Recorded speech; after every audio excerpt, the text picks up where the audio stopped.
On a reçu nos panneaux, donc tu vas les trouver où tes caractéristiques? Tout juste bachelier et déjà des pionniers. Ces jeunes inaugurent une nouvelle formation de techniciens. Ici, ils vont s'initier à la conduite et à la maintenance d'une centrale solaire. Je me suis dit que c'était important pour la planète de penser à essayer de ne pas polluer. J'étais intéressé par le photovoltaïque, c'est une technologie qui va se développer. Il y a du boulot derrière, c'est une formation rapide, donc je me suis engagé. Au programme des élèves, 18 semaines dans l'établissement et 18 semaines de stage sur le terrain. À la fin de l'année scolaire, ces élèves devront tous être opérationnels. Dans cette formation donc, complémentaire, on n'a pas à leur faire acquérir de nouvelles compétences en enseignement général, puisqu'ils les ont déjà acquises, ces compétences-là, de par leur diplôme antérieur. Donc en fait, ils ont juste un petit peu d'anglais en enseignement général et tout le reste, c'est entièrement de l'enseignement professionnel. Donc c'est de la technicité, c'est des compétences professionnelles. Et demain, certains de ces jeunes travailleront peut-être ici, sur la ferme solaire de Massangy dans l'Yonne, l'une des plus grandes de France. Elle couvre plus de 140 hectares.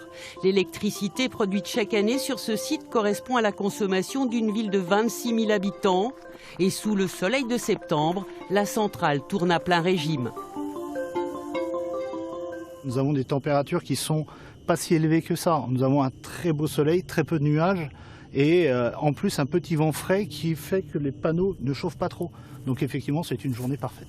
Le responsable d'exploitation est satisfait, le maire de Massangy aussi. Depuis l'installation de la centrale en 2012, la commune n'en tire que des bénéfices. Depuis l'implantation de la centrale, on a 350 000 € de recettes fiscales pour une commune de 400 habitants. Donc voilà, initialement, les recettes fiscales de la commune, c'était 100 000 €. Donc nous passons à 450 000 €. Vous voyez un petit peu la marge de progression pour nous. De quoi inspirer d'autres collectivités, et c'est le cas. Même si la production solaire ne couvre encore qu'1,5% de l'électricité consommée dans la région, les choses sont en train de changer et les projets se multiplient.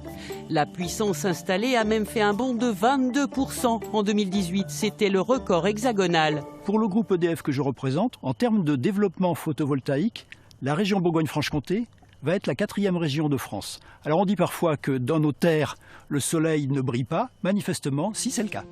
Le parc solaire de Pontaillé-sur-Saône et Drambon est le dernier à avoir été inauguré en Bourgogne, c'était au printemps. Ici, c'est une ancienne décharge qui a été reconvertie. Elle ne sera pas la seule. Sur les 10 grands projets de centrales récemment validés dans la région, plusieurs sont dans le même cas, un vrai choix des services de l'État. C'est la priorité, effectivement, c'est de lutter contre l'artificialisation des sols et donc de privilégier l'installation des parcs sur ce qu'on appelle des sites dégradés, des anciennes décharges, des sites pollués, des anciennes carrières. Et donc c'est quelque chose qui, dans les appels d'offres de la Commission de régulation de l'énergie, est d'ailleurs bonifié. On essaye de privilégier ce type de projet. Des parcs solaires vont voir le jour à Dijon, Tilchâtel, Decize ou Saint-Yan. De quoi confirmer la montée en puissance du solaire, sans rivaliser avec Massangy. La première centrale photovoltaïque bourguignonne reste la plus vaste et sans doute pour longtemps.